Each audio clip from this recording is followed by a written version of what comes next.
Good morning student, आप सभी को मॉडल कोचिंग सेंटर में स्वागत है। जो बच्चे 2022 में एग्जाम में शामिल होने वाले हैं उन बच्चों के लिए कुछ मुख्य विषय और मुख्य बिंदु पर आज हम चर्चा करेंगे, जिसके अंतर्गत मैथ के नियामक ज्यामिति जो चैप्टर है, जो आप लोग के लिए बच गई थी, क्रैश क्वेश्चन पढ़ाई न हो पाई थी, उसको आज हम यहाँ पर पढ़ाएंगे ताकि आप लोग का एग्जाम जो है अच्छे से हो सके और अच्छे नंबर ला सके। इस कोरोना काल में ऑफलाइन बंद होने के कारण बच्चों के साथ बहुत मजबूरी है और उस समस्याओं को निदान करने के लिए हम लोग जो है छोटे से प्रयास कर रहे हैं, जिसके अंतर्गत आपको नियामक ज्यामिति की आज हम बारे में बताएंगे, जो कि नियामक ज्यामिति से आपको एग्जाम बोर्ड में 10 नंबर का क्वेश्चन पूछता है। जो आज हम आपको इस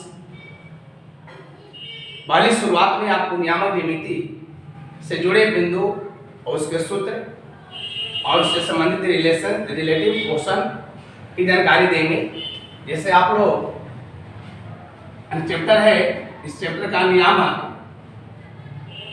ज्यामिति,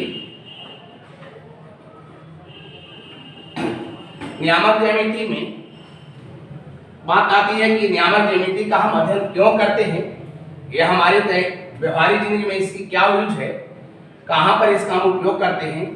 तो अगर मान लीजिए कि हम ट्रेवल अगर करते हैं, एक स्थान से दूसरे स्थान तक जाते हैं, तो कितना दूरी तय करें या कितना दूरी हम तय किए, इसकी जानकारी हमें नियामक ज्यामिति से हो जाती है।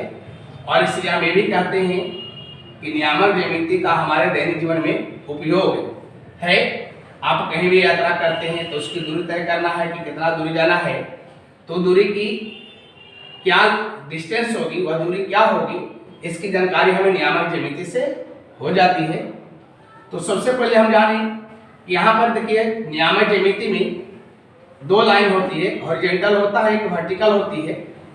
और यह दोनों जो लाइन, जिसको हम एक क्षैतिज कहते हैं, उदग्र कहते हैं, या जो सीधी लाइन है, इस लाइन को हम लोग उदग्र लाइन कहते हैं, रेखा कहते हैं। और इसको जो है क्षैतिज रेखा कहते हैं। और दोनों जहां काटती है एक दूसरे को, उस बिंदु को हम लोग मूल बिंदु कहते हैं।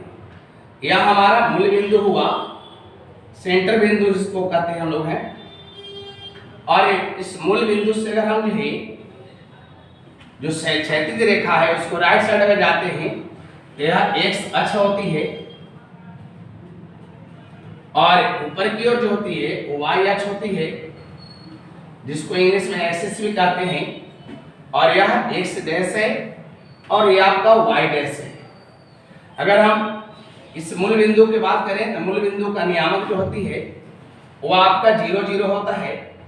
यहाँ पर एक्स और वाई दोनों का कोऑर्डिनेट 0 होती है। एक्स अक्ष जो होती है वह पॉजिटिव वैल्यू होता है और वाई अक्ष यहाँ पर भी पॉजिटिव होती है, जबकि एक्स डैश जो हम लोग कहते हैं या इसका निगेटिव वैल्यू होता है, और यह भी क्या होता है, वाई का निगेटिव वैल्यू होता है। अगर यहाँ मूल बिंदु से इसके और दूरी लें, एक्स अक्ष की ओर जाए, तो एक्स अक्ष को हम लोग भुज कहते हैं। एक्स अक्ष को क्या कहते हैं, भुज कहते हैं।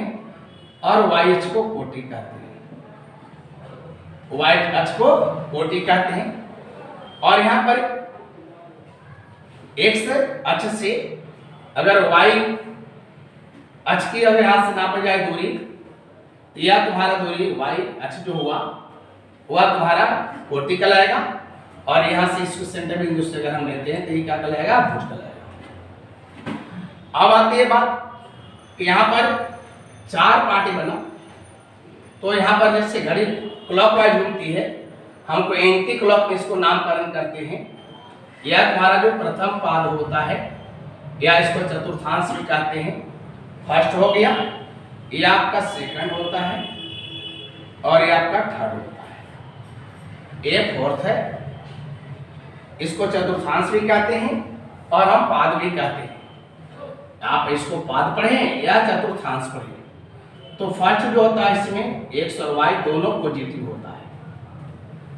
x का वैल्यू पॉजिटिव होता है और y का भी वैल्यू पॉजिटिव होता है। सेकंड में x नेगेटिव होती है और y पॉजिटिव होता है।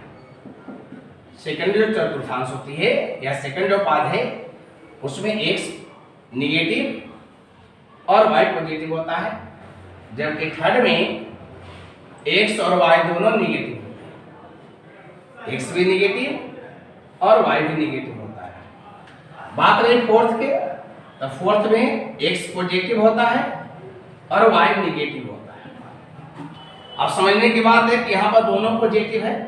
अभी हम बोले कि अगर x सेंटर बिंदु से अगर राइट साइड आप जाते हैं तो राइट साइड जाते हैं क्षैतिज रेखा पर, वहाँ x पॉजिटिव होती है।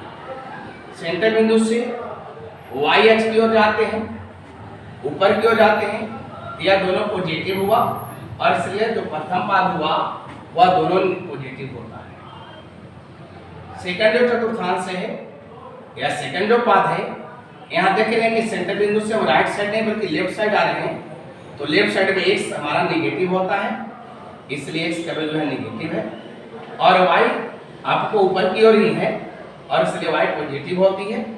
जबकि थर्ड में x और y दोनों क्या है, नेगेटिव है। यह x डैश की ओर है और भी y डैश की ओर है, और x डैश और y डैश दोनों का वैल्यू नेगेटिव होता है। फोर्थ में अगर x की हम देखें तो राइट साइड में ही है इसलिए पॉजिटिव है, और y क्या है, y डैश की ओर है इसलिए नेगेटिव है। या चार बिंदु अगर आप जान रहे हैं, प्रथम द्वितीय तृतीय और चतुर्थ पाद के बारे में आप जानते हैं, इससे आप एक नंबर के ऑब्जेक्टिव क्वेश्चन कैच कर सकते हैं, जो कि हमेशा बोर्ड में पूछती है।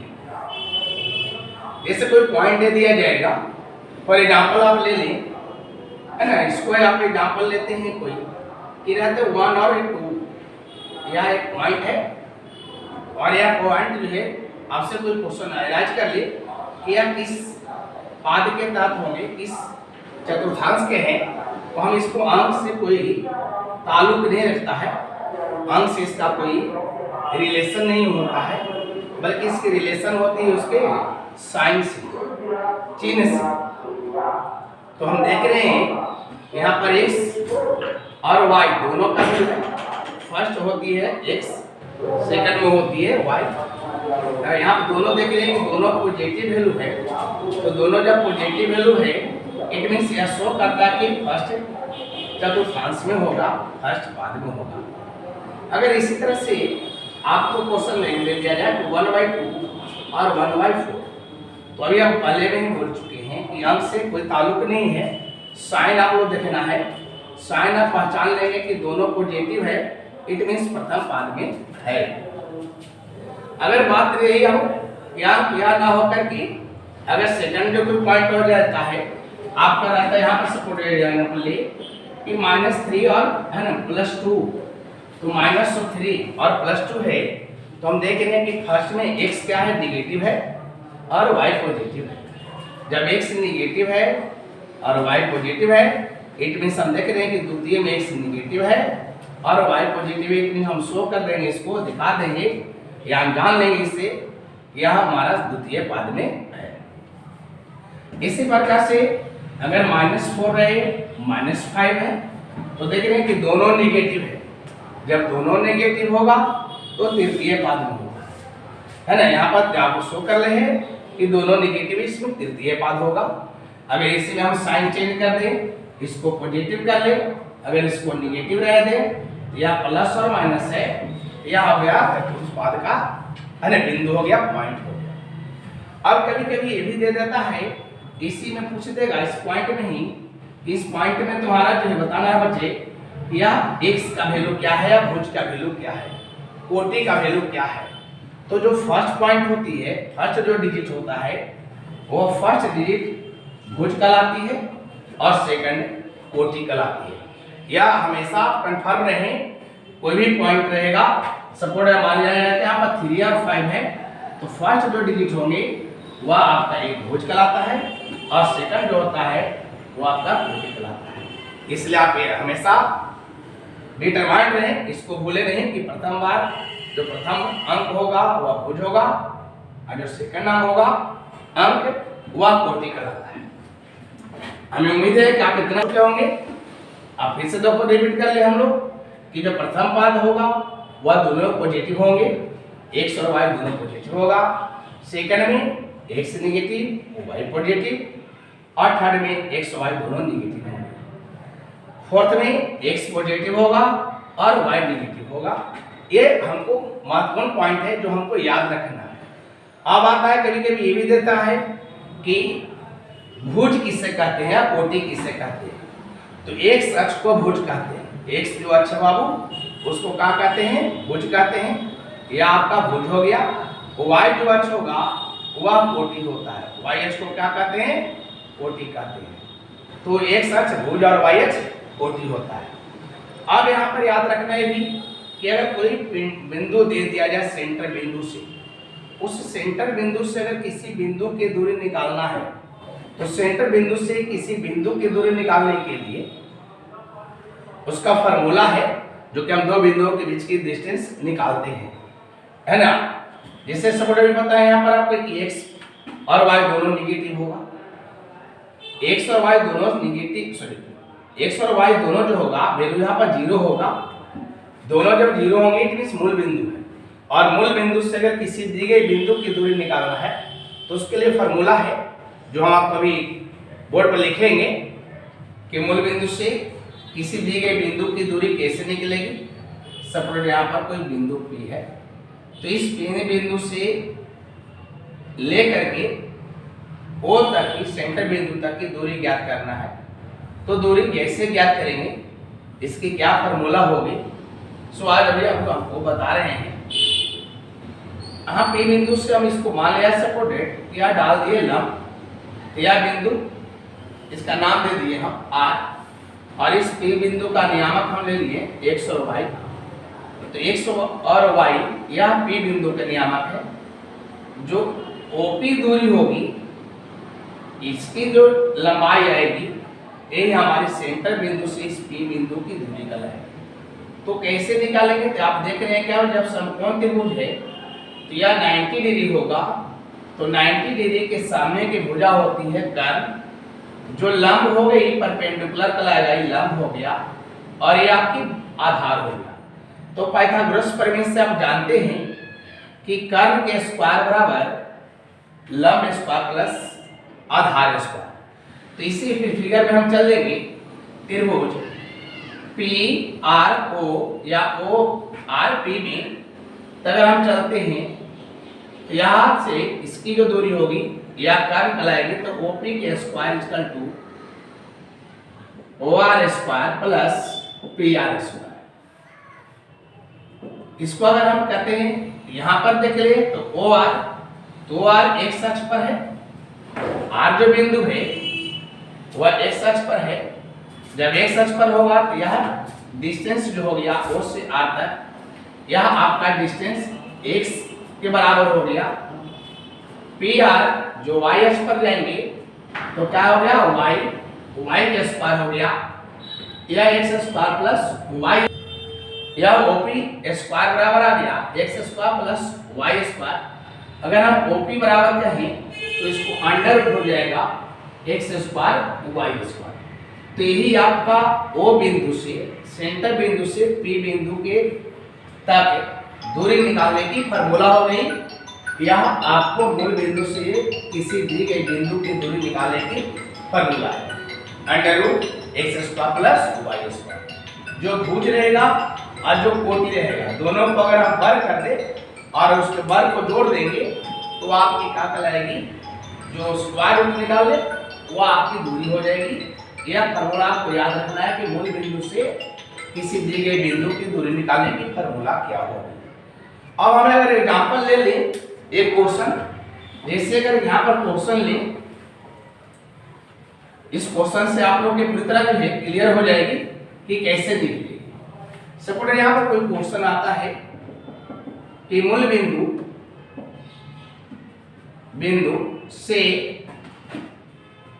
बिंदु 3 4 की दूरी क्या होगी, 3 4 की दूरी ज्ञात करें। तो अगर दूरी ज्ञात करें तो हम दूरी निकालना है मूल बिंदु से, तो मूल बिंदु की आपको दूरी निकालना है, तो मूल बिंदु से दूरी निकालने के लिए आप दूरी वाला फार्मूला बताए हम।